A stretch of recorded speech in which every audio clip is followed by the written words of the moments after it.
Hi hello నమస్తే welcome to rewind. నేను మీ శ్రవంతి. నేను విజయ్. సో ఇవాల్టి మన టాపిక్ వచ్చేసి బీఆర్ఎస్ పార్టీ ఎప్పుడు స్థాపించబడింది, ఎందుకు స్థాపించబడింది, మరి 10 ఏళ్ళు అధికారంలో ఉంది, ఇప్పుడు ఓడిపోయింది, దాని స్థితిగతులు ఏంటి, వీటన్నిటికీ సంబంధించి ఇప్పుడు మనం విశ్లేషించుకునే ప్రయత్నం అయితే చేద్దాం. విజయ్ రైట్ శ్రవంత్, అంటే బీఆర్ఎస్ పార్టీని లేకపోతే గత టీఆర్ఎస్ పార్టీని, కేసీఆర్ని విడివిడిగా మనం అసలు చూడలేం. కేసీఆరే టీఆర్ఎస్ పార్టీ అనేటువంటి ఒక విషయాన్ని చాలా బలంగా చెప్పొచ్చు. సరే, ఈరోజు యువ నాయకులు వస్తున్నారు, లేకపోతే హరీష్ రావు, లేకపోతే కేటీఆర్, మరికొంతమంది నాయకులు ఉండొచ్చు. కాకపోతే టీఆర్ఎస్ పార్టీ అంటేనే కేసీఆర్ అని ఖచ్చితంగా చెప్పుకోవాలి. కేసీఆర్ ఆలోచనల నుంచి పుట్టింది. ఆలోచనలు కేవలం ఉద్యమ పార్టీగానే కాదు, ఆ తర్వాత తెలంగాణ ఏర్పడిన తర్వాత 10 ఏళ్ల పాటు అధికారంలో ఉండి రాష్ట్రాన్ని ఏ విధంగా ముందుకు తీసుకెళ్లారు, ఇప్పుడు ప్రతిపక్షంగా ఏ విధంగా ఉన్నారు, మొత్తం అంశాల గురించి చర్చిద్దాం. ముందుగా టీఆర్ఎస్ పార్టీ ఆవిర్భావం, దాని వెనకున్నటువంటి స్టోరీ గురించి మీ మాట. అవును, అయితే విజయ్ యాక్చువల్లీ కేసీఆర్ గారు అంటే తను చిన్నప్పటి నుంచి ఒక స్టూడెంట్ ఉన్నప్పటి నుంచే తన లోపల ఒకటి అంటే లీడర్ క్వాలిఫికేషన్స్ ఎక్కువ ఉండే అనమాట. అంటే చిన్నప్పటి నుంచే స్టూడెంట్ యూనియన్ లీడర్గా ఆ విధంగా తను అంటే ప్రతిసారి ఒక లీడర్ రోల్ని చిన్నప్పటి నుంచే ఉండేదన్నమాట. ఆ తర్వాత తను మెల్లమెల్లగా ఎప్పుడైతే ఇందిరాగాంధీ హయాం ఉందో అప్పటి నుంచి కానివ్వండి, తన లోపల ఒక రాజకీయ లక్షణాలు కూడా అలవాటుపోయినాయి. ఆ తర్వాత మెల్లిమెల్లిగా ఫస్ట్ కాంగ్రెస్లో చేరారు. ఆ తర్వాత కాంగ్రెస్ నుంచి ఎన్టీఆర్ తన ప్రియతమ నాయకుడు అనమాట, ఎవరు సీనియర్ ఎన్టీఆర్. అందుకని తను టీడీపీలో చేరడం జరిగింది. ఆయన కొడుకు పేరు పెట్టడానికి కూడా అవును, అదే కారణం. ఆ తర్వాత టీడీపీలో జాయిన్ అయిన తర్వాత వాళ్ళందరూ అంటే అప్పుడు మంత్రిగా కూడా చేశారనమాట. అయితే ఎన్టీఆర్ హయాంలో వీళ్ళంతా ఒకసారి శ్రీరామ్ సాగర్ ప్రాజెక్టు సందర్శించడానికి వెళ్ళారనమాట. అక్కడికి వెళ్ళినప్పుడు ఆంధ్రప్రదేశ్కి నీళ్లు పంపించే నార్జన సాగర్ ఏమో కలకల్లాడుతుందంట, శ్రీరామ్ సాగర్ ప్రాజెక్ట్ ఏమో అధ్వాన స్థితిలో ఉందంట. సో అప్పుడు తన లోపల ఒకలాంటి భావన, ఎందుకు తెలంగాణ అంటే అంత చీప్గా ఎందుకు చూస్తారు, ఆంధ్రాకు పంపించే ప్రతి ఒక్క ప్రాజెక్ట్ కానివ్వండి ఏదైనా కలకల్లాడుతుంది, తెలంగాణ ప్రజలకు వచ్చేసరికి ఏదైనా ఇద్దామన్నా ఆలోచిస్తూ ఉంటారు, ఎందుకు ఇది అంటే తెలంగాణ అంటే ఎందుకు అంత చిన్న చూపు అని తనకు మనసు లోపల ఒక రకమైన భావన తనకు అనిపించింది. ఆ తర్వాత 2000 సంవత్సరంలో తను బాగా ఫిక్స్ అయింది అనమాట, అసలు ఇట్లయితే కాదు, తెలంగాణ కోసం ప్రత్యేకంగా ఏదైనా చెయ్యాలి అని చెప్పి ఒక పార్టీ స్థాపిద్దాం అనుకున్నాడు. ఆ తర్వాత వెంటనే మరి 1969లోనే ఒకసారి తెలంగాణ ఉద్యమం జరిగింది, తొలి తెలంగాణ ఉద్యమం జరిగింది. ఆ ఉద్యమం జరిగింది, తర్వాత ఫెయిల్ అయిపోయింది. అసలు ఎందుకు మరి తెలంగాణ రాష్ట్రం ఎందుకు ఏర్పడలేదని అసలు ఫస్ట్ తనకు ఒక క్లారిఫికేషన్ రావాలి. అందుకోసం ప్రొఫెసర్ జయశంకర్ గారు ఉన్నారు కదా, తన దగ్గరికి వెళ్ళి ఒక చిన్న పిల్లాడిలాగా యాజ్ ఎ స్టూడెంట్ లాగా తన దగ్గరికి వెళ్ళి అంటే ఒక స్టూడెంట్ లాగా మొత్తం నేర్చుకున్నాను అనమాట. ఎందుకు 1960 నేపథ్యం ఏంటి, అసలు ఎందుకు అప్పుడు ఫెయిల్ అయింది, అసలు ఎందుకంటే ముందు నుంచి తెలంగాణ ప్రజలు ఎదుర్కొంటున్నటువంటి సమస్యలు ఏంటి అని మళ్ళీ మొత్తం పూర్తిగా క్లుప్తంగా నేర్చుకొని అప్పుడు 2001వ సంవత్సరంలో ఏప్రిల్ 27వ తారీఖు తెలంగాణ రాష్ట్ర సమితి ఏర్పాటు చేయడం జరిగింది. అంటే ఇంతకు ముందే కేసీఆర్ వ్యక్తిగతంగా ఆయన కేంద్ర మంత్రిగా కూడా పనిచేశారు, కార్మిక శాఖ మంత్రిగా కూడా పనిచేశారు. అప్పుడు టీడీపీ పార్టీలో ఉండి ఎంపీగా గెలిచి అప్పుడు ఎన్డీఏ కూటమిలో భాగంగా టీడీపీ పార్టీ ఉండేది, కేంద్ర మంత్రిగా కూడా పనిచేశారు. కాబట్టి ఖచ్చితంగా దేశ రాజకీయాలపైన కూడా కేసీఆర్కి ఉన్నంత అవగాహన ఈరోజు సమకాలీన రాజకీయ నాయకులకు లేదని చెప్పుకోవాలి, ఒక చంద్రబాబు మినహా. అంతటి సమర్థత, అంతటి విశ్లేషణ, లేకపోతే అంత విషయాలోచన ఇంకొకరికి లేదని చెప్పుకోవాలి, ఒక కేసీఆర్కి తప్ప. కేసీఆర్ గురించి మరొక మాట కూడా చెప్పుకోవాలంటే ఆయన వాగ్దాటి ముందు ఈ రోజు రాజకీయ నాయకులు ఏ ఒక్కరు కూడా పనికిరారు. అసలు ఒక ప్రవచనం చెప్తుంటే మనం ఎంత ఆసక్తిగా వింటామో, కేసీఆర్ మాట్లాడుతుంటే అంత ఆసక్తిగా వింటాం. టిఆర్ఎస్ పార్టీ బాగా సక్సెస్ అవ్వడానికి కారణం కేవలం ఆయన వాక్చాతుర్యం కూడా డెఫినెట్ గా.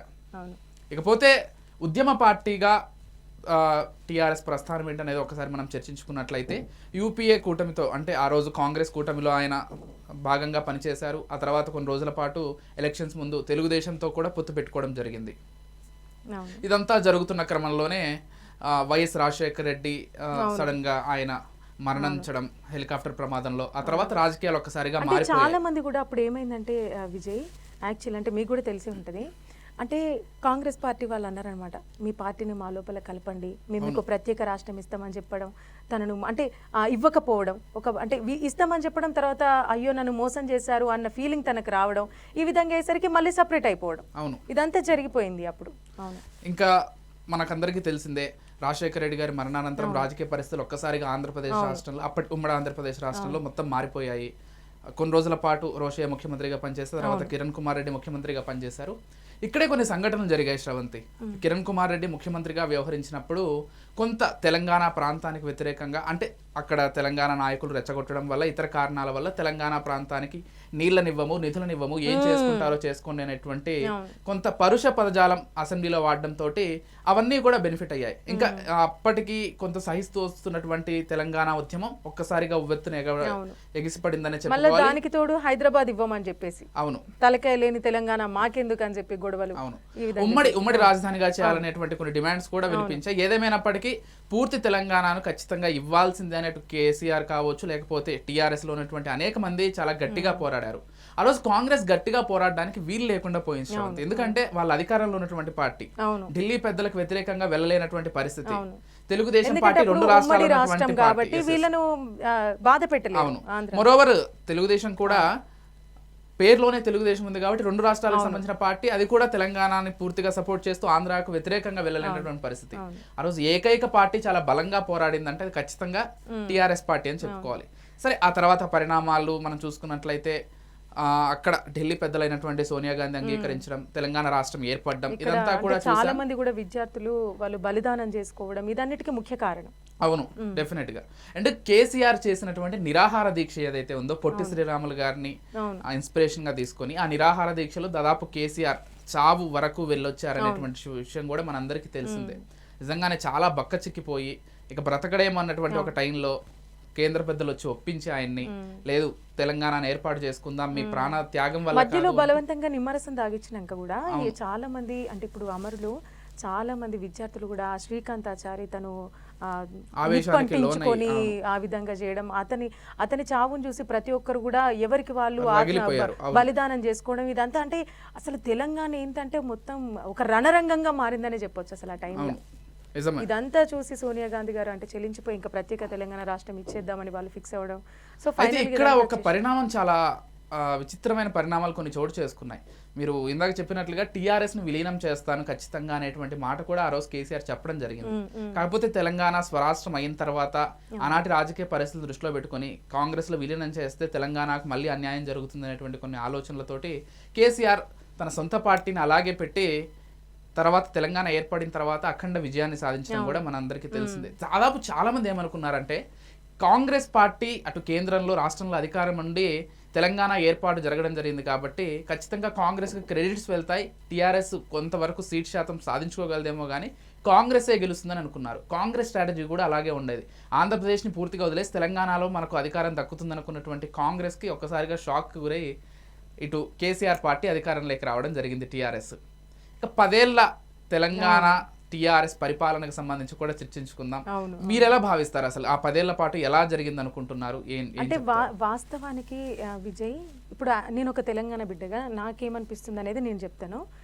ఫస్ట్ తెలంగాణ రాష్ట్రం ఏర్పడిన వెంటనే మొదటి ముఖ్యమంత్రి కేసీఆర్ గారు. తెలంగాణ రాష్ట్రం ఏర్పడిన తర్వాత వాస్తవానికి ఒక ఫిబ్రవరి నెల వచ్చిందంటే భూములన్నీ ఎండిపోయాయి తెలంగాణలో. ఇంకా రైతుల ఆవేదన చెప్పనక్కర్లేదు, వర్షాల కోసమే చూసేవాళ్ళు. తెలంగాణ రాష్ట్రం ఏర్పడిన తర్వాత ఏంటంటే నీళ్లు వచ్చినాయి, పంటలు బాగా పండినాయి. అంటే నీళ్లకు కొదవలేదు, రైతులు కూడా చాలా ఆనందంగా ఉన్నారు ఎందుకంటే పంటలు బాగా పండినాయి. సో ఇది అంటే కేసీఆర్ ప్రభుత్వమా సపరేట్గా తెలంగాణ రాష్ట్రం ఏర్పడిన తర్వాత అనేది మనకు ఇది ఒకసారి గమనించుకుంటే మొత్తానికైతే ప్రతి ఒక్క పండుగ కానివ్వండి, ప్రతి ఒక్కటి కానివ్వండి చాలా ఆనందంగా చాలా బాగా జరిగింది. ఫస్ట్ మొదటి 5 సంవత్సరాలు అంతా ఓకే, తర్వాత 5 సంవత్సరాలు కూడా ఓకే. అప్పుడు ఏం జరిగిందంటే, అంటే మామూలుగా ప్రజల మాటలలో ఏ విధంగా ఉందంటే కేసీఆర్ గారు ప్రజల గురించి కాకుండా తన కింద లీడర్స్ ఎవరైతే ఉంటారో వాళ్ళని ఎవరైతే చేయగొడతారో వాళ్ళని హక్కును చేర్చుకున్నాడు. మరి వాళ్ళు ప్రజలకు ఏమాత్రం దగ్గర ఉన్నారు, వాళ్ళు ఎన్ని అన్యాయాలు చేస్తున్నారు, ఏం జరిగింది, ఇప్పుడు బీఆర్ఎస్ ఓడిపోవడానికి కారణం ఏంటంటే వాళ్ళు చేసిన అవినీతి. ఎంత అవినీతి జరిగిందనేది కూడా కేసీఆర్ గారికి తెలుసు. ఇప్పుడు లాస్ట్ ఎలక్షన్స్ జరిగినప్పుడు కూడా ఎవరు ఎక్కువ అవినీతి చేశారో వాళ్ళకి టికెట్స్ ఇచ్చిండు. అట్లా కాకుండా కొంచెం ఆలోచించి టికెట్స్ వేరే వాళ్ళకి ఇస్తే మేబీ ఇప్పుడు అధికారంలో బీఆర్ఎస్ ఉండేనేమో అయి ఉండొచ్చు. మరొక విషయం, ఇక్కడ తెలంగాణ ఏర్పడిన తర్వాత దళిత ముఖ్యమంత్రిని చేస్తానన్నటువంటి కేసీఆర్ ఆ మాటను పూర్తిగా విస్మరించారనేది అందరికీ తెలిసినటువంటి అంశం. ఆయన ఆ తర్వాత కొన్ని సందర్భాల్లో మీడియా వాళ్ళు ఈ విషయాన్ని ప్రస్తావించినప్పుడు అవును ఇస్తామని చెప్పాం, ఇవ్వలేదు, అయితే ఏమైందంటూ కొంత గడుసుగా కూడా మాట్లాడారు. అయితే మీరు అన్నట్లుగా డెఫినెట్గా తెలంగాణ ఏర్పడిన తర్వాత నిజంగానే తెలంగాణ రాష్ట్రం, తెలంగాణ నాయకులు, తెలంగాణ అధికారులు తెలంగాణ రాష్ట్రాన్ని సరిగ్గా పాలించుకోగలరు అనేటువంటి ఒక ప్రశ్న దేశం మొత్తం కూడా ఎదురు చూసింది. ఆ ప్రశ్నకి సరైన సమాధానం చెప్పారు. తెలంగాణ దేశంలోనే ఒక గొప్ప రాష్ట్రంగా ఎదిగినటువంటి తీరు మనందరం చూసాం. సెకండ్ థింగ్, హైదరాబాద్కి సంబంధించి అటు కేటీఆర్ ఐటీ మినిస్టర్గా ఉంటూ హైదరాబాద్ ఖచ్చితంగా 2 తెలుగు రాష్ట్రాలు ఉమ్మడిగా ఉన్నప్పుడే గుండెకాయ వంటిది హైదరాబాద్. మొదటి నుంచి కూడా అంటే చంద్రబాబు కొంత ఎస్టాబ్లిష్ చేసిన తర్వాత వైఎస్ రాజశేఖర్ రెడ్డి ఆ మొత్తం అభివృద్ధిని ముందుకు తీసుకెళ్లడం, ఆ తర్వాత రోషయ్య వచ్చిన, కిరణ్ కుమార్ రెడ్డి వచ్చిన, ఎవరు వచ్చినా కానీ అభివృద్ధి విషయంలో అంటే హైదరాబాద్ అభివృద్ధి విషయంలో ఎక్కడా కూడా రాజీ పడలేదు. ఈరోజు హైదరాబాద్ ఈ స్టేజ్ లో ఉందంటే చంద్రబాబు దగ్గర నుంచి మొదలుకొని ప్రతి ముఖ్యమంత్రి కూడా వాళ్ళ పరిధిలో చేసినటువంటి అభివృద్ధే కారణం అని చెప్పుకోవాలి. అయితే నెక్స్ట్ లెవెల్ కి తీసుకెళ్లారని మాత్రం ఖచ్చితంగా చెప్పొద్దు శ్రవంతి. అప్పటి వరకు హైదరాబాద్ గొప్ప రాజధానిగా, ఆంధ్రప్రదేశ్కి సంబంధించి గొప్ప రాజధానిగా ఉండేది. ఎప్పుడైతే తెలంగాణ రాష్ట్రం ఏర్పడి టీఆర్ఎస్ అధికారం లేకొచ్చిందో ఒక బెంగళూరు తోటి, ఒక చెన్నై తోటి పోటీ పడి అంతకు మించిన నగరంగా ఎదిగిందని చాలా గర్వంగా చెప్పుకోవచ్చు హైదరాబాద్ లో నివసిస్తున్నటువంటి ప్రతి ఒక్కరు. సెకండ్ థింగ్ ఏంటంటే రియల్ ఎస్టేట్ పరంగా కూడా భూములు డెఫినెట్లీ కేవలం హైదరాబాద్ కాదు, తెలంగాణ వ్యాప్తంగా కూడా రియల్ ఎస్టేట్ భూమి అనేది చాలా విపరీతంగా వచ్చేస్తుంది. మరొక విషయం ఇక్కడ ఏంటంటే తెలంగాణ ఏర్పడిన తర్వాత హైదరాబాద్ లో ఆంధ్రప్రదేశ్ కు సంబంధించినటువంటి ఎవరైతే ఉంటారో వాళ్ళని ఉండనివ్వరేమో అనేటువంటి ఒక డౌట్ చాలా మందికి ఉండేది. కాకపోతే కేసీఆర్ ఎక్కడా కూడా అభివృద్ధిలో భాగంగా ఉన్నటువంటి అంటే హైదరాబాద్ అభివృద్ధిలో భాగంగా ఉన్నటువంటి ఆంధ్ర వాళ్ళని ఎక్కడా కూడా కదిలించలేదు. వాళ్ళని అలాగే కంటిన్యూగానే ఇచ్చారు. దేశవ్యాప్తంగా ఎవరు హైదరాబాద్కి వచ్చినా, ఇతర నగరాల్లాగా బెంగళూరు, చెన్నై లాగా ఎవరు హైదరాబాద్కి వచ్చినా అలా చక్కగా చూసుకున్నారు. మీరు కూడా మా రాష్ట్రం వాళ్ళే అన్నంత చక్కగా కూడా చూసుకున్నారు కేసీఆర్. అంటే అదొక విషయం కూడా. ఈరోజు తెలంగాణకు ఎక్కువ ఆదాయం ఎక్కడి నుంచి వెళ్తుందంటే హైదరాబాద్ నుంచి. సో ఆ విషయంలో చాలా జాగ్రత్తగా ఉండి హైదరాబాద్ ఐటీ రంగంలో కావచ్చు, రియల్ ఎస్టేట్లో కావచ్చు మరింత ఎదిగేందుకు కృషి చేసింది టీఆర్ఎస్ ప్రభుత్వం అని చాలా గట్టిగా చెప్పొచ్చు శ్రవంతి. అవును విజయ్, అంటే మొదట 5 సంవత్సరాలు ఓకే బాగుంది, పాలన బాగుంది. ఆ తర్వాత 5 సంవత్సరాలు కూడా బాగానే ఉంది. కాకపోతే వీళ్ళు చేసిన పరిస్థితులు ఏంటంటే ప్రజల దగ్గరికి వీళ్ళు వెళ్ళలేదు. అయిపోయింది, ఇంకా మేమే రాజుల, మమ్మల్ని ఎదుర్కొనేటోడు ఎవడున్నాడు, ఆ ఫీలింగ్ లో వాళ్ళు ఉండిపోయారు. మరోవర్ ప్రతిపక్ష పార్టీలు అంటున్నట్లుగా కూడా కేసీఆర్ కూడా కొంత అంటే తనను తాను ఎక్కువగా ఊహించుకున్నారేమో. ప్రజల మధ్య ఉండేటువంటి కేసీఆర్ కేవలం ప్రగతి భవన్ కు పరిమితం అవ్వడము, ఫామ్ హౌస్ కు పరిమితం అవ్వడము కూడా డెవలప్ చేసేసినాం, ఇంకేముంటది డెవలపింగ్ చేసేది ఏముంటది అన్న ఫీలింగ్. డెవలప్మెంట్ అంటేనే నిరంతర ప్రక్రియ, కానీ వాళ్ళ మాటలలో ఆ విధంగా లేదు. అంటే ఇప్పుడు కేటీఆర్ గారు కానివ్వండి, కేసీఆర్ గారు కానివ్వండి, మేము చాలా అభివృద్ధి చేసినాము అన్న టైప్ లో ఉన్నారు. కానీ ఇంకా చేస్తున్నామని వాళ్ళు ఎక్కడ చెప్పలేదు. ఆల్రెడీ చేసాము, ఇంకా అయిపోయింది, ఇంకా ప్రజలకు ఏ సమస్య లేవు, అందరూ బాగున్నారు, అందరూ ఆనందంగా ఉన్నారు, ఈ ఫీలింగ్ లో వాళ్ళు ఉండిపోయారు అనమాట. మరోవర్ ఈ మేము దళిత బంధు ఇచ్చేస్తున్నాము, లేకపోతే ఇటువంటి పథకాలు ఇస్తున్నాము అని చెప్పి అవన్నీ కూడా ఎమ్మెల్యేలకు అప్పగించడం, ఎమ్మెల్యేలు పూర్తి స్థాయిలో పేదలకు వాళ్ళకి సంబంధించినటువంటి కార్యకర్తలకు ఇచ్చుకున్నారనేటువంటి ఒక ప్రధాన విమర్శ కూడా టీఆర్ఎస్ పైన ఉంది. నిజం విజయ్, అంటే వీళ్ళైతే ఏవైతే ప్రకటించిన పథకాలు ఉన్నాయో వీటిలో చాలా అంటే చాలా మోసాలు. ఇప్పుడు దళిత బంధు కానివ్వండి, అది అంటే ఎమ్మెల్యేలకు అప్పచెప్పారు. ఎమ్మెల్యేలు ఏంటి, వాళ్ళకి ఎవరైతే దగ్గరున్నారో వాళ్ళకి మాత్రమే ఇచ్చుకోవడం, అందరికీ సరైనటువంటి అంటే ఎవరికైతే చెందాలో వాళ్ళకి ఇవ్వలేదు. దళిత బంధు కానివ్వండి, చిన్న ఎగ్జాంపుల్ చెప్తాను. బతుకమ్మ చీరలు మీరు వినే ఉంటారు. బతుకమ్మ చీరలు అంటే కేసీఆర్ ప్రకటించింది 800 రూపాయల విలువ ఉన్న చీర, బట్ వీళ్ళు ఇచ్చేది 150-200 చీర. సో మధ్యలో ఈ కింద ఎవరైతే ఉంటారో వాళ్ళంతా తినడం అనమాట. వీళ్ళంతా తినడం, కానీ పేరు వచ్చింది ఎవరికి? లాస్ట్ కేసీఆర్ గారికి. సేమ్ అంటే ప్రతి అది ఏ పథకమైనా కూడా అదే విధంగా జరిగింది. ఇంకొకటి రైతు బంధు పథకం కూడా వీళ్ళు అక్కడ కొంచెం ఆలోచించేది ఉండే, ఎవరికి అవసరం ఉంది. ఇప్పుడు 50 ఎకరాలు వచ్చినోనికి రైతు బంధు పడింది, 100 ఎకరాలు వచ్చినోనికి పడింది, 2 ఎకరాలు వచ్చినోనికి పడింది. తిన్నోడు తింటూనే ఉంటాడు, తిననోడుగా అక్కడనే కొంచెం ఆలోచించి ఉండాల్సింది. సో ఈ విధంగా పథకాల ప్రాథమిక సూత్రమే పథకాలకు సంబంధించి ఎవరైతే పేదలు ఉంటారో, బడుగు బలహీన వర్గాలు ఉంటారో వాళ్ళని ఆర్థికంగా కొంత వృద్ధిలోకి తీసుకురావాలనేటువంటి ఒక కాన్సెప్ట్ తో పెట్టినవే పథకాలు. ఆ పథకాలకు అర్థం లేకుండా చేశారు రైతు బంధుతో. అంటే వీళ్ళకి అంటే పథకాలు ఇచ్చారు, ఓకే అందరు హ్యాపీగా ఉంటారు అనుకున్నారు, కానీ వీళ్ళు చేసిన లోపాలను వీళ్ళే గమనించలేదు. సో ఆ కాన్ఫిడెన్స్ అనేది ఇంకా ఎక్కువ అయిపోయి, ఇంకా తెలంగాణలో మనం 10 ఏళ్ళు పాలించినాం, ఇంకా మనకు తోపు ఎవరు లేరు, మనకు గట్టి ప్రతిపక్షం ఇచ్చే వాళ్ళు కూడా ఎక్కువ ఎవరు లేరని వీళ్ళు ఓన్గా ఫీల్ అయిపోయి ఇంకా దేశాన్నే ఏలిద్దాం అన్న పరిస్థితికి వీళ్ళు వచ్చేసి టీఆర్ఎస్ కాస్త ఏది తెలంగాణ రాష్ట్ర సమితి కాస్త భారతీయ రాష్ట్ర సమితిగా మారింది. విషయం శ్రవంతి, అంటే కేసీఆర్ చాలా బలంగా ఏం నమ్మారంటే ఈరోజు దేశానికే తెలంగాణ ఆదర్శంగా ఉంటుంది కాబట్టి దేశం తెలంగాణ మోడల్ని కోరుకుంటోంది కాబట్టి నేను జాతీయ రాజకీయాల్లోకి వెళ్ళాలనుకుంటున్నాను. మోరోవర్ ఎవరైనా కానీ ఒక వ్యక్తి ఒక స్థాయికి వెళ్ళిన తర్వాత అంతకంటే పెద్ద పదవిని ఆశించడంలో ఏ తప్పు కూడా లేదు.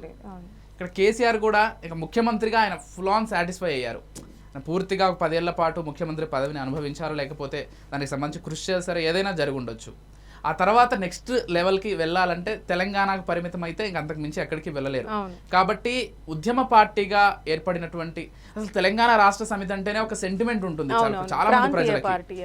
ఈరోజు చాలా మంది టీఆర్ఎస్ ఓటేయడానికి కారణం కేవలం కేసీఆర్ ని చూసో లేకపోతే ఆ నాయకులను చూసి మాత్రమే కాదు, తెలంగాణ రాష్ట్ర సమితి అనేటువంటి ఒక పేరు కూడా కొంతమంది జై తెలంగాణ నినాదం. ఎస్, కాబట్టి అక్కడి నుంచి ఒక్కసారిగా భారత రాష్ట్ర సమితిగా మారడం తోటి తెలంగాణ ప్రజలు కూడా కొంత ఆశ్చర్యానికి గురయ్యారు. అదేంటి ఉద్యమ పార్టీగా ఉన్నది ఒకసారిగా జాతీయ పార్టీ చేశారని. పోనీ జాతీయ పార్టీగా ఎంతవరకు సక్సెస్ అయ్యారంటే మహారాష్ట్రలో నాకు తెలిసి 1-2 సభలు నిర్వహించారు.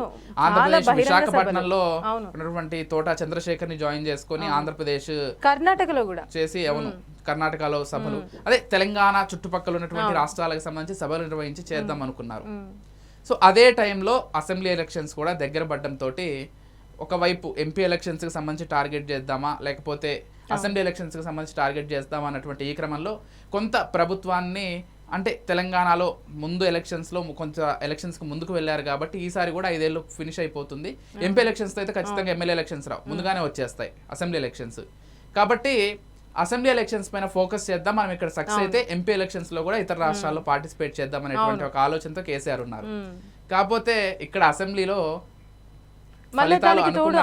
సిచ్యువేషన్ కూడా కొంచెం బ్యాడ్ గానే ఉండేది. ఎందుకంటే కవిత పైన ఐటీ రైట్స్ అవి జరగడం అంటే దాదాపు ఇప్పుడు అప్పటికి కూడా ప్రజల మొత్తం వాళ్ళ మది లోపల వీళ్ళంతా దోచుకునే టైప్ లీడర్స్ ఉన్నారు. కాంగ్రెస్ ఏదో మార్పు తెస్తా అంటుంది, మరి తెలంగాణ ఇచ్చింది కాంగ్రెసే కదా, వీళ్ళని ఒకసారి గెలిపించి చూద్దాం, అవకాశం ఇద్దాం అని కంప్లీట్ వీళ్ళు కూడా ఫిక్స్ అయ్యి కాంగ్రెస్ ఎన్నుకోవడమే జరిగింది. అండ్ ఖచ్చితంగా అంటే కొంత అటు ఇటుగా ఓటం జరుగుతుందన్నారు కానీ కాంగ్రెస్ ఫుల్ ఆన్ మెజారిటీ తోటి అధికారంలోకి రావడం తోటి కొంత షాక్ గురయ్యారని చెప్పుకోవాలి. అండ్ ఈ తర్వాత కూడా ఈ కాంగ్రెస్ అధికారంలోకి వచ్చిన తర్వాత కాళేశ్వరాన్ని బాగా హైలైట్ చేశారు. వాళ్ళు చాలా సగర్వంగా చెప్పుకున్నటువంటి ప్రాజెక్ట్ ఏదైనా ఉందా 10 ఏళ్లలో అంటే ఖచ్చితంగా కాళేశ్వరం చెప్పుకోవాలి. అది ఇంటర్నేషనల్ మీడియాలో కూడా దానికి సంబంధించి వార్తలు ప్రచురింపబడ్డాయి. సరే వీళ్ళు ప్రచురింపజేశారా లేకపోతే వాళ్ళు వాస్తవానికి కూడా చాలా పెద్ద ప్రాజెక్ట్ అంటే మనం మొత్తం అంటే ప్రపంచ వ్యాప్తంగా చూసుకున్నా కూడా ఇది చాలా పెద్ద ప్రాజెక్ట్, అతిపెద్ద సాగునీటి ప్రాజెక్ట్ గా నిర్మాణం జరిగింది. ఇక్కడే ఒక విషయం శ్రవంత్, అంటే ఇక్కడ కేసీఆర్ స్వయంగా అవినీతి చేశారా లేదా అనే దానికి సంబంధించి మనం కంక్లూజన్ ఇవ్వలేమేమో కానీ ఖచ్చితంగా కింది స్థాయిలో ఉన్నటువంటి అధికారులు కావచ్చు, నాయకులు కావచ్చు, పార్టీ నాయకులే ఒప్పుకుంటున్నారు. దీనికి సంబంధించి కేసీఆర్ కొంత పట్టించుకొని ఉంటే ఇంకా బాగుండేది. మరో అంత పెద్ద ప్రాజెక్ట్ కడుతున్నప్పుడు కొన్ని తరాల పాటు ప్రాజెక్ట్ కాకుండా విజయ్ అంటే కాళేశ్వరం ప్రాజెక్ట్ లో భారీ అవినీతి జరిగింది, అది వాస్తవం ప్రజలకు కూడా తెలుసు. అది కాకుండా భూదందా భూమి వ్యవహారాలలో కూడా విపరీతమైన మోసం చేశారనమాట అది బీఆర్ఎస్ లీడర్లు. అది కూడా ప్రజల్లో అంటే ఇప్పుడు మీరు ముందు చెప్పినట్లు ఇంత అవినీతి జరుగుతుందని మరి కేసీఆర్ కి తెలియదు, ఆయన వ్యక్తిగతంగా డేటా తీసుకోలేదో తెలియదు కానీ ఇతర పార్టీలు ప్రకటించక ముందే వాళ్ళ ఆయన పార్టీకి సంబంధించి క్యాండిడేట్లను ముందే ప్రకటించేశారు. అది కూడా ఉన్నటువంటి అదే ఎమ్మెల్యేలని వాళ్ళే గెలుస్తారేమో నియోజకవర్గంలో పట్టుందనేటువంటి ఆలోచనతో మాత్రమే ముందుకెళ్లారు కానీ వాళ్ళు ఎంత అవినీతి చేశారు, ప్రజల్లో వాళ్ళకి ఎంత వ్యతిరేకత ఉంది అనేది కేసీఆర్ ఎక్కడ ఆలోచించలేదు. వాస్తవానికి విజయ్, నేను ఎలక్షన్స్ టైంలో నేను రిపోర్టింగ్కి వెళ్ళినప్పుడు కొంతమంది ఏది మన షామీర్పేట ఉంది కదా హైదరాబాద్ చుట్టుపక్కల గ్రామాల్లో, అక్కడికి వెళ్ళినప్పుడు వాళ్ళని నేను అడిగిన అనమాట, ఎవరు కోటిద్దాం అనుకుంటున్నారు అని అంటే ఏదో ప్రాజెక్ట్ వేస్తామని చెప్పేసి వాళ్ళ భూములను తీసుకున్నారంట, వాళ్ళ వ్యవసాయ భూముల్ని తీసుకున్న తర్వాత వాళ్ళకు వేరే దగ్గరన్న భూమి ఇవ్వాలా లేకపోతే డబ్బులన్నీ ఇవ్వాలి, డబ్బులు లేవు భూమి ఇవ్వలేదు, వాళ్ళు ఉన్న వ్యవసాయ భూమిని వాళ్ళు లాస్ అయిపోయినారు, మాకు వద్దు కేసీఆర్ మాకేం చేసిండు ఉన్నది గుంజుకున్నాడు అంటే ఆ విధంగా వాళ్ళు ఒక రకమైన ఆవేదన అనమాట. పోనీ ఇప్పుడు కాంగ్రెస్ ప్రభుత్వం ఉంది, మరి కాంగ్రెస్ ప్రభుత్వం అన్న వాళ్ళకి ఏమైనా న్యాయం చేసిందా అంటే ఇప్పటి వరకు లిటరల్గా వాళ్ళకి ఏది లేదు. ఇంకా వాళ్ళ పరిస్థితి అంటే ఏ నాయకుడు వచ్చినా మా జీవితాన్ని మార్చలేరు, మేము ఓటే వేయమంటున్నారు. అవును, ఇప్పుడు ప్రస్తుతం బీఆర్ఎస్ ప్రతిపక్షంగా ఎటువంటి పాత్ర పోషిస్తుందంటే అధికారంలో ఉన్నప్పుడు కొంతవరకు కేసీఆర్ ప్రజల్లోకి రావడం జరిగిందేమో కానీ ప్రతిపక్ష నాయకుడిగా ఆయన ఖచ్చితంగా అసెంబ్లీకి హాజరవ్వాలి. మరొక విషయం, ఆయన ప్రజల్లో తిరగాల్సినటువంటి పరిస్థితి ఉంది. అధికారంలో ఉన్నప్పుడు మనం కేవలం సచివాలయానికి పరిమితం అవ్వచ్చు, లేకపోతే ముఖ్యమంత్రి పీఠానికి పరిమితం అవ్వచ్చు. ప్రతిపక్షంలో ఉన్నప్పుడు ప్రజల పక్షాన ప్రజల్లో తిరుగుతూ పోరాడాల్సినటువంటి అవసరం చాలా బలంగా ఉంటుంది. ప్రజాస్వామ్యంలో అధికార పక్షానికి సంబంధించి ఎంత బాధ్యత ఉంటుందో ప్రతిపక్షానికి కూడా అంతే బాధ్యత ఉంటుంది. ప్రజల సమస్యల్ని అధికార పక్షానికి వాళ్ళ దృష్టికి తీసుకెళ్లేటువంటి ప్రధాన బాధ్యత ప్రతిపక్షానికి ఉంటుంది. ఆ పాత్రని సరిగ్గా పోషించట్లేదేమో అనేటువంటి ఒక డౌట్ కూడా చాలా వాస్తవం విజయ్. ఎందుకంటే ఎలక్షన్స్ వచ్చిన తర్వాత కాంగ్రెస్ అధికారంలోకి వచ్చినాక కూడా బీఆర్ఎస్ కి ఫేవర్డ్ ఉన్న వాళ్ళు చాలా మంది హ్యాపీగా కూడా ఫీల్ అయ్యారు. ఎందుకంటే ఓకే, లీడ్లుంది ఒక పార్టీ అంటే కాంగ్రెస్ పార్టీ అయినా ప్రశ్నించేటోడు కూడా గట్టిగా ఉండాలి. సో అది కేసీఆర్ ఉన్నాడు. ఇంకా అంటే ప్రజలకు ఏ బాధ ఉండదు, మన తరపున గట్టిగా ప్రశ్నించే గొంతు కేసీఆర్ ఉన్నాడు. ఇంకా బాధ లేదు, వాళ్ళు ఏమైనా మిస్టేక్ చేసినా కేసీఆర్ చూసుకుంటాడని కేసీఆర్ ఫ్యాన్స్ కూడా అన్నారు. బట్ ఇప్పుడు ఏమైందంటే కేసీఆర్ వాళ్ళందరి మనోభావాలను దెబ్బతీసినట్టయింది. ఒక్కటే ఒకసారి లాస్ట్ ఏమంటే ఆ రోజు గనక అసెంబ్లీకి అటెండ్ కాకపోతే ఆ ఉన్న ఎమ్మెల్యే సీటు కూడా పోద్దంట. ఆ వచ్చే శాలరీ కూడా అంటే మంత్లీ శాలరీ ఏదైతే ఉంటుందో అది కూడా రాదంట. సో అందుకని చెప్పేసి ఆ ఒక్కసారి అసెంబ్లీకి వెళ్ళడం అదే లాస్ట్ అయిపోయింది. ఇక్కడ మనం రేవంత్ రెడ్డి చాలా స్ట్రైట్ ఫార్వర్డెడ్ గా టార్గెట్ చేశారు కేసీఆర్ ని. మీరు అసెంబ్లీకి రండి, మీరు పెద్దలు, మీ సలహాలు ఇవ్వండి, మిమ్మల్ని విమర్శించం అని పదే పదే ఇక్కడ చాలా టార్గెట్ చేస్తూ కేసీఆర్ ని మాట్లాడడం ఇది కూడా ప్రజల్లోకి బలంగా వెళ్ళింది. ఈరోజు తెలంగాణ ప్రజలు కూడా చాలా బలంగా మాట్లాడుకుంటున్నారు. ఎందుకు కేసీఆర్ ని ముఖ్యమంత్రిగా తర్వాత ఈరోజు ప్రతిపక్ష నాయకుడిగా నిలబెట్టాం కదా, మా తరపున వెళ్ళి అసెంబ్లీలో మా ప్రజా సమస్యల గురించి ఎందుకు గలం విప్పడం లేదు అని మాట్లాడుకుంటున్నారు. కానీ ఇక్కడ మరో విషయం, ఆ స్థానాన్ని హరీష్ రావు, కేటీఆర్ అయితే కొంతవరకు భర్తీ చేస్తున్నారు. శ్రవంతి, అవునవును, కేసీఆర్ లేని లోటైతే వాళ్ళు అసెంబ్లీలో తీరుస్తున్నారు. మరోవర్ వాళ్ళు చెప్పినటువంటి ప్రతి మాట వెనక కూడా ఇది కేసీఆర్ మాటగానే భావించండి అంటూ కూడా చెప్తున్నారు. మీకు గుర్తుంటే మన హెచ్సీ భూములకు సంబంధించి తిరిగి మేము అధికారంలోకి వస్తే వాటిని స్వాధీనం చేసుకున్నాం అన్నప్పుడు కూడా కేటీఆర్ మాట్లాడితే ఇది కేసీఆర్ మాటే అంటూ కూడా చెప్పారు. అయితే అసెంబ్లీలో అంటే మనము ఇప్పుడు ప్రతి ఒక్క జనాలు ఎవరైనా సరే అసెంబ్లీ సమావేశాలు ఖచ్చితంగా వాళ్ళు చూస్తారు. అక్కడ వాళ్ళు ఏంటంటే ప్రజలకి ఏది మంచి చేయాలి, ఏది మనం ముందుకు తీసుకురావాలి, ఏది అభివృద్ధి చేయాలనే టాపిక్ మనం మాట్లాడాలి. కానీ మన నాయకులు ఎట్లున్నారంటే బీఆర్ఎస్ వాళ్ళేమో మేము అది చేసినాం ఇది చేసినాం అని వీళ్ళు, కాంగ్రెస్ వాళ్ళేమో మీరు తిట్టుడు, ఇదే జరిగిపోతుంది. అసలు అసెంబ్లీ అంటే మార్కెట్ కంటే అధ్వానంగా చేస్తున్నారు మన నేత. అవును, కేవలం తెలంగాణ అసెంబ్లీ కాదు, ఈ రోజు దేశవ్యాప్తంగా అన్ని రాష్ట్ర అసెంబ్లీల్లో కూడా ఇటువంటి ఒక పరిస్థితి నెలకొంది. ఇకపోతే Sravanthi, what is BRS future అంటే ఎలా చూస్తారు? అంటే మొన్న ఆవిర్భావ సభ కూడా వాళ్ళు ఏర్పాటు చేసుకున్నారు. అయితే ఇక్కడ చాలా మంది ఈరోజు సోషల్ మీడియాలో విపరీతంగా ట్రోల్ అవుతున్నటువంటి ఒక విషయం ఏంటంటే కేటీఆర్ తో పాటు హరీష్ రావు కూడా అంతే కష్టపడుతూ తెలంగాణ వ్యాప్తంగా బీఆర్ఎస్ కోసం తిరుగుతున్నాడు, గత టీఆర్ఎస్ కోసం తిరిగాడు. కానీ ఎందుకు అక్కడ బ్యానర్లు, పెద్ద పెద్ద ఫ్లెక్సీలు అయితే కేసీఆర్ లేకపోతే కేటీఆర్ మాత్రమే ఉన్నాయి? హరీష్ రావు కూడా ఎక్కడ కనిపించట్లేదు. అంటే మనకి కనిపించట్లేదు మీన్స్ ఏవైతే బ్యానర్స్ ఉన్నాయో ప్రజా సమస్యల దగ్గర కేటీఆర్ తో పాటు హరీష్ రావు కూడా కనిపిస్తున్నాడు. అంటే వీళ్ళు కష్టపడే విధానంలో మాత్రం హరీష్ రావు ఉంటున్నారు. బట్ ఏదైతే మనకి అప్పర్ పొజిషన్ అంటే ఒక మన చూపు పడుతుంది చూడండి, అక్కడ మాత్రం హరీష్ రావు కనబడకుండా చేస్తున్నారు అనేది ఫీలింగ్ ఇక్కడ. అంటే ఒక కాన్స్పిరసీ ఉంది శ్రవంతి. అంటే చాలా మంది మొదటి నుంచి కూడా హరీష్ రావు ఎప్పటికైనా కానీ ఆ పార్టీ నుంచి చీలిపోయి, ఆ కుటుంబం నుంచి చీలిపోయి బయటకు వస్తారు, ప్రధాన శత్రువు ఆయనే అవుతాడనేటువంటి ఉంది. కానీ మీరు ఒక్కసారి వెనక్కి వెళ్ళి చూస్తే హరీష్ రావు ఏ రోజు కూడా టీఆర్ఎస్ లేకపోతే బీఆర్ఎస్ పార్టీకి వ్యతిరేకంగాను ఏ రోజు కూడా మాట్లాడినటువంటి సందర్భం లేదు. ఎప్పుడు కూడా కేసీఆర్ కి అత్యంత విధేయుడుగా ఉంటాడు. ఇప్పుడు బీఆర్ఎస్ శ్రేణులే next CM KTR, next CM KTR, కాబోయే సీఎం కేటీఆర్. అవును, అంటే ఇది అంటే బీఆర్ఎస్ శ్రేణులే అంటున్నాయి. మరి హరీష్ రావు పడ్డ కష్టం అంతా ఏంటి? మనం ఏదో గొడవలు పెట్టాలని కాదు వాళ్ళ మధ్యలో. బహుశా అంటే ఇప్పుడు హరీష్ రావు కూడా అందుకు అంగీకారంగా ఉన్నాడేమో అనేటువంటి విషయం కూడా మనకు తెలియదు. అవునవును, బట్ అంటే హరీష్ రావు పాలన విషయానికి వచ్చేసరికి అంటే తను ఉన్న నియోజకవర్గం కానివ్వండి, సిద్దిపేట డిస్ట్రిక్ట్ కానివ్వండి, చాలా అద్భుతంగా తీర్చిదిద్దిండు. అంటే బిఫోర్ హరీష్ రావు, ఆఫ్టర్ హరీష్ రావు, అంటే ఇప్పటికీ ఒక మోడల్ గా అసలు అంటే నెక్స్ట్ తెలంగాణలో ఏ నియోజకవర్గం టాప్ అంటే సిద్దిపేట అనే చెప్పుకోవాలి. రోడ్లు గాని సిద్దిపేట ప్రజలు మాత్రం హరీష్ రావుని ఎట్టి పరిస్థితుల్లోనూ వాళ్ళు వదులుకోరు అనేది అయితే మనకు స్పష్టంగా అర్థమవుతుంది. అత్యంత మెజారిటీ వచ్చేటువంటి నియోజకవర్గాల్లో హరీష్ రావు ఎప్పుడూ టాప్ లోనే ఉంటుంది. సరే, అంటే మనం చూడాలి. అంటే ఇంకా మనకి 3 years టైం ఉంది. మోరోవర్ ఇప్పటికైనా శ్రవంతి, ఇప్పుడు కేసీఆర్ కావచ్చు లేకపోతే కేటీఆర్, హరీష్ రావు వీళ్ళంతా కూడా ప్రతిపక్ష పాత్రని అధికార పక్షంలో ఉన్నదానికంటే సమర్థంగా పాటించాల్సినటువంటి, సమర్థంగా అంటే వాళ్ళు ప్రూవ్ చేసుకోవాల్సినటువంటి అవసరం ఎంతైనా ఉంది. ముఖ్యంగా ఇప్పుడే నేనైతే ఎక్స్పెక్ట్ చేస్తున్నాను, మొన్న సభలో చెప్పినట్లుగా ఈ రోజు నుంచి నేను ఖచ్చితంగా ప్రజా సమస్యలపైన పోరాడతాను, ప్రజల మధ్యకు వస్తానని చెప్పారు. రావాలని కోరుకుందాం. కేసీఆర్ లాంటి ఒక గట్టి లీడర్, లేకపోతే కేసీఆర్ లాంటి ఒక సమర్థవంతమైన లీడర్ ప్రజల్లోకి వచ్చి ప్రజా సమస్యల్ని అధికారం దృష్టికి తీసుకెళ్తే త్వరితగతిన పరిష్కారం అవుతాయి. ప్రతిపక్ష పార్టీ నాయకుడు ఉంటాడా కానీ కేసీఆర్ అయితే ప్రజలకైతే అవసరం. అవును, అంటే మీరు ఏ అధికార పార్టీ ఉండి మీరు ప్రజల్ని చూస్తారా, ప్రతిపక్ష పార్టీ ఉన్నా కూడా బెటరే, ఎందుకంటే ప్రజల తరపున ఒక గొంతై అందరినీ ప్రశ్నించగలరు. మరోవర్ ఈ రోజు ఉన్నటువంటి ఎమ్మెల్యేలు అందరిలోనూ కేసీఆర్ కి తెలంగాణ పైన ఉన్నటువంటి అవగాహన ఇతర ఎమ్మెల్యేలకు ఎవరికి కూడా లేదు. తెలంగాణ ఉద్యమాన్ని చూశారు, తెలంగాణ ఉద్యమాన్ని నడిపించారు, 10 ఏళ్ల పాటు ముఖ్యమంత్రిగా వ్యవహరించారు. కాబట్టి తెలంగాణ పైన పూర్తి అవగాహన ఉంటుంది. ఏ సమస్యకు సంబంధించినా కానీ ఆయన దగ్గర సమాధానం ఉంటుంది, లేకపోతే పరిష్కార మార్గంగా ఆలోచించేటువంటి. ఇప్పుడు కేసీఆర్ గారు ప్రతిపక్ష నాయకుడిగా వచ్చిన తర్వాత చిన్న మిస్టేక్ చేస్తున్నాడని అనిపిస్తుంది. ఎందుకంటే ఇవాళ కూడా రేవంత్ రెడ్డి గారు ఒక మాట అన్నారు, ఇప్పటి వరకు 65 లక్షలు తిన్నవు, ఫామ్ హౌస్కే పరిమితమైనవు, ఒక్కనాడు రాలేదు, ప్రశ్నించలేదు, ఒక్కనాడు సలహా ఇవ్వలేదు. ఇవాళనే మీరు చూసే ఉంటారు. అంటే ఈ విధంగా ప్రశ్నించడం జరుగుతుంది. అంటే ఎందుకు అంత అంటే ఒక ప్రశ్న తీసుకోవాల్సిన అవసరం ఏముంది? రావాలి కదా. అంటే అసెంబ్లీ సమావేశాలు అన్ని రోజుల పాటు జరిగినప్పుడు అట్లీస్ట్ 1 డే 1 అవర్ వచ్చి తన వంతు మాట గొంతు విప్పి అడగాల్సి ఉంటుంది. ఇక్కడ బీఆర్ఎస్ వాళ్ళు దీనికి చెప్పే సమాధానం ఏంటంటే, కాంగ్రెస్ వాళ్ళు చాలా టార్గెటెడ్ గా ఉన్నారు, కేసీఆర్ గారు వస్తే ఆయన వ్యక్తిత్వ హననం చేస్తారు, ఆయన వ్యక్తిగతంగా దూషిస్తారు అనేటువంటి కారణం చెప్తున్నారు. ఇటువంటి కారణాలన్నీ చెప్పి అసెంబ్లీకి రాకుండా ఎగ్గొట్టడం అనేది మూర్ఖత్వం.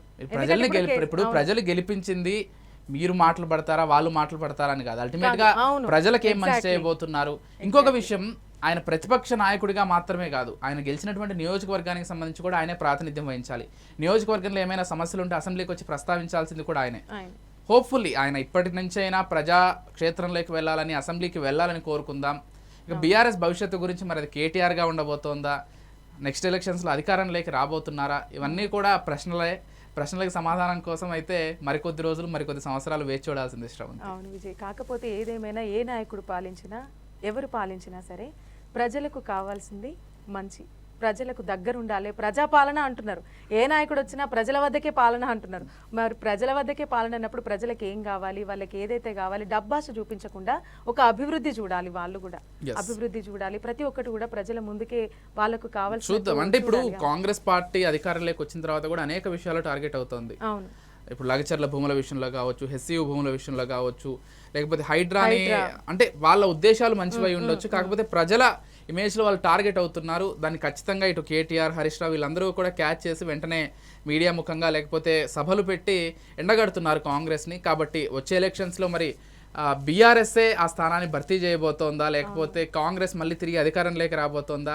ఇప్పుడు బీజేపీ కూడా పూర్తి స్థాయిలో తెలంగాణ పైన ఫోకస్ పెట్టింది. మన ఎంపీ ఎలక్షన్స్ లో బీఆర్ఎస్ కి 1 సీట్ రాకున్నా బీజేపీకి సగం, కాంగ్రెస్ కి సగం వచ్చాయి. నెక్స్ట్ సీఎం ఇప్పుడు బీజేపీ కార్యకర్తలే కానివ్వండి, అంటే బీజేపీని అభిమానించే ఎవరైనా సరే నెక్స్ట్ సీఎం ఈటెల రాజేందర్ అని కొందరు, నెక్స్ట్ సీఎం మా సంజాన్న అని కొందరు, అంటే ఎవరికి వాళ్ళు ఇప్పటి నుంచే ఇంకా 3.5 సంవత్సరాల దాకా టైం ఉంది, అయినా కూడా వాళ్ళు ఇప్పటి నుంచే ప్రిపేర్ అవుతున్నారు. సరే ఏదేమైనా ఇప్పుడు మనం కేసీఆర్ గురించి మాట్లాడుకుంటున్నాం కాబట్టి కేసీఆర్ గారు ప్రజల వద్దకు రావాలి. అంటే ఇప్పుడు మనం మొన్న చూసుకుంటే భారీ బహిరంగ సభ జరిగింది, ఆ సభలో కూడా తను అన్నాడు, ఇప్పుడు నేను వస్తా, ప్రజల మధ్య తిరుగుతా అని. చూడాలని కోరుకుంది. అవును. సో ఇదండి ఇవాల్టి రివైండ్లో బీఆర్ఎస్ గురించి మనం మాట్లాడుకున్నాం. నెక్స్ట్ మరో కొత్త అంశంతో మరోసారి కలుద్దాం. చూస్తూనే ఉండండి 4 Sides TV. నమస్తే.